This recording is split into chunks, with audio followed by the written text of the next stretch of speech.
Hello everyone, this is Legendary Player One. Today I'm bringing you a deck profile of Monarchs on November 2018 format. I know a new format is around the corner, but I really don't believe it's going to be impacted, and Monarchs are going to be too impacted. Hopefully I'm wrong, and the Pantheism is now going to be at 2 or 3, but I really don't think that's going to happen. Neither Ether is going to see any movements in the ban lists. I hope I'm wrong, but again, think that's not going to be the case. So let's go ahead and start with the deck. It's tailored around the Erebus, the Underworld Monarch. So let's go ahead, and obviously the boss monster is going to be 3 of Erebus, the Underworld Monarch. It's a non-target effect. It's a pretty good card overall. 2,800 attack. It's able to retrieve a Monarch from the graveyard. You have a Monarch spell or trap from your hand. So, I mean, there's not much to say about it. Overall, just a good card that returns it to the deck. Non-target effect. The only kind of disadvantage is it doesn't banish it, so it is still feasible for the opponent to retrieve that card with a Searcher or Tutor or any other type of card like that. But I mean, it's still a pretty decent effect. So now we're going to go with 3 ofs, the Kaiser Vorst Raider. A lot of people, initially, if they look at it, it's a level 5,900. It's really not too much. But for Monarchs, it's a free special summon most of the time if you do not have a monster in the field, which is going to be very often. So being a level 5, it's also an advantage for the Monarch deck because say you do not have a Monarch in your hand, but you do have a trigger effect such as Return of the Monarchs, Domain of the True Monarchs, or also Monarchs Erupt. And you generally, as soon as you have those cards, you do want to lock your opponent off as fast as possible. So Kaiser Vorst Raider a lot of times is able to fulfill that role. So yeah, definitely that's why you do want to have a 3 of those. It's kind of a staple in Monarchs. Now we're going to go with the 2 ofs. It's going to be 2 Caius the Mega Monarch. And yeah, I mean, overall, it's a target effect, so it's not that great. But I still believe it's a pretty decent card. You can banish, so that's good. Again, it targets, which is bad. And its effect is not optional, which is also kind of bad. If it was optional, turn 1 you can bring that out and trigger other effects. But since it is not optional, you have to have other cards on the field for it to be summoned successfully without getting rid of itself or other important cards that you have on the field. But yeah, overall, it's still decent enough. It's a level 8, which you'll see soon enough why that is important in the deck. And let's go ahead and with another tribute monster that is also pretty important. Is going to be Vanity's Fiend. If it had 1,000 defense, that would be the perfect type of card for the deck. Because you would be able to search it through Return of the Monarch, or get it back from the graveyard with the Erebus effect. Since it's 1,200, you cannot do that. It's still pretty important since it can lock your opponent off of the special summons. You do not have an extra deck, so for you it doesn't really hurt that bad for the most part. As soon as you get that, you're going to block your opponent from a lot of effects, since a lot of decks nowadays are dependent on links to trigger their effects. So yeah, I mean, 2,400 is nothing to scoff at, so it's a pretty decent stat base of attack. And another 2 of that I'm going to have that seems to be a little bit counterintuitive if you do have Vanity's Fiend on the field. But overall, if you have any other, it's going to be good. It's going to be 2 Darkest Diabolos Lord of the Lair. So with this one, whenever you tribute a monster, dark monster, you're going to have a lot of dark monsters. It is going to be a free special summon either from the hand or from the graveyard. So having a 3,000 beater, it's a very decent effect. And also if you tribute a dark monster, either puts the bottom or at the top of the deck a card. So yeah, overall, I think that's a decent enough effect.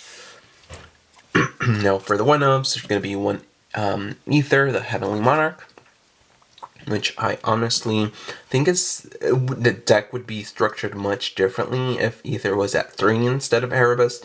Since it is not, I still think it's a pretty decent effect. You definitely want a 1 of. you do not have 2,400 attack monsters with 1,000 defense on your deck. Again, if it was a 3, I would definitely change that. I would have the Karaz, which a lot of people run, but for this variant, I really don't think it would be a little bit cloggy. What you want with these type of decks, since it's so reliant on your main deck, is consistency. Since this, again, is only at 1, and again, the Karaz is not going to be a level 8, which is going to be very important when you see the spells, I really deemed that it's just worth the quick effect that you can special summon during your opponent's turn. But yeah, now those were the tribute monsters. So as you can see, there were a lot of tribute monsters. Now for the normal / special summon monsters that are level 4 or lower, going to be 3 Idas, the Underworld Squire, and some stuff. It's an extra. It's going to be an extra summon, extra tribute summon. So overall, it's going to be pretty important in the deck. So if you have Idas, you definitely are going to have 3 Edea, which can retrieve banished spell cards. And a lot of the time, that banished spell card is going to be Pantheism. Pantheism was at 3. Again, this deck would be so much different because you would have a lot more spells that are monarchs. But since it's not at 3, you do want to have a decent amount. And again, it searches your Idos from your deck. So yes, and you're definitely going to have 3 of those. So those were the monsters. Now for the spells and trap cards. Alright, so 3 Foolish Burial Goods. So for those, you're going to put a lot of either the Pantheism or other Monarch spells for your trap card, the Prime Monarch trap card to trigger.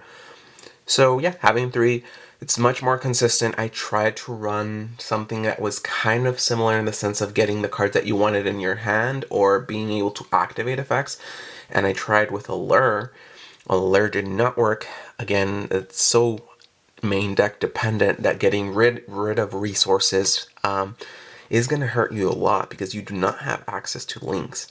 So it is so main deck reliant that obviously anything that gets banished, the cards that you cannot retrieve back to your deck, is going to hurt you. So overall, I think Foolish Burial of Goods is the better choice. And again, Trade-In is going to be the actual replacement for Allure because this puts cards to your actual graveyard. It doesn't get rid of them per se. So if you have an Erebus Monarch, you can trigger those effects.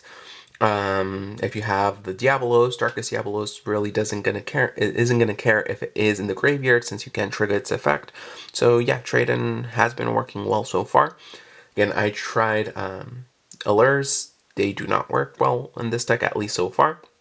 So yeah. Now for the 2-ofs, gonna be 2 Domain of the True Monarch. So Domain of the True Monarchs, I tried it at 3, and this variant, it's not working. You're gonna clog a lot of the times in your deck. So yeah, definitely 2-of. Another 2-of is gonna be Tenacity of the Monarchs. So again, this card was running it at 3. Just a lot of times, just gonna clog the deck. So 2, you see it often enough. And another 2-of, it's gonna be Return of the Monarchs. Again, you want to see it often enough, but not to the point where it's gonna gonna break your hand. So 2-of, again, good enough. Now for the 1-ofs, it's gonna be 1 Foolish Burial. Sets up your grave, not really much to say. If it was more than 1, you definitely would win more. Overall, pretty good card. 1 for 1, also limited, and again, good enough to put Edea to your field, which starts your plays. 1, the Monarch Stormforth. Not much to say about it. Tributes your opponent's cards. So yeah, overall pretty good card. 1 Pantheism. Again, if it was more than 1, you would definitely run it at more than whatever it was run. So you would run it at the maximum limit possible because it's a really good card. And finally, for the last spell, 1 March of Monarchs. Again, not being able to destroy your cards is important, but you really don't want to see it more than once. Now, finally, for what are going to be the trap cards, I'm going to have 2, the Prime Monarch. So this is going to be a free special summon a lot of the time. And as I mentioned, with the foolish burial of goods is going to be a pretty good combo to being able to special summon this, or being able to retrieve, send the cards back to your deck and then draw a card. So yeah, overall, Prime Monarch is important. I'm thinking maybe running it at 3, but I really don't know if that would be the best idea for that. When Monarchs erupt, negates effects, and if they destroy your attributed monster and during their turn, it's really not going to matter. So yeah, it's still going to stay until the end of your turn. So if a lot of people sometimes think, oh, if I destroy the monster, then they're going to get rid of the trap. That's not the case. It's until the end of your turn where it checks if you have any tribute monsters on the field or not. And finally, one escalation of the monarchs. I might run it at more if I'm try a different variant. I was, instead of the trade-ins, I was trying to run the pot of duality, I believe it's called. But yeah, it's really don't think it's worth it. It searches much better than trade-in. But I think that this variant has been working decently enough. Again, this is not going to be a competitive deck. I really don't think even full Power Monarchs would be a competitive deck. It would be maybe a tier 2. But yes, it would be much, much better if Pantheism and the Monarch Stormforth and Ether were at 3.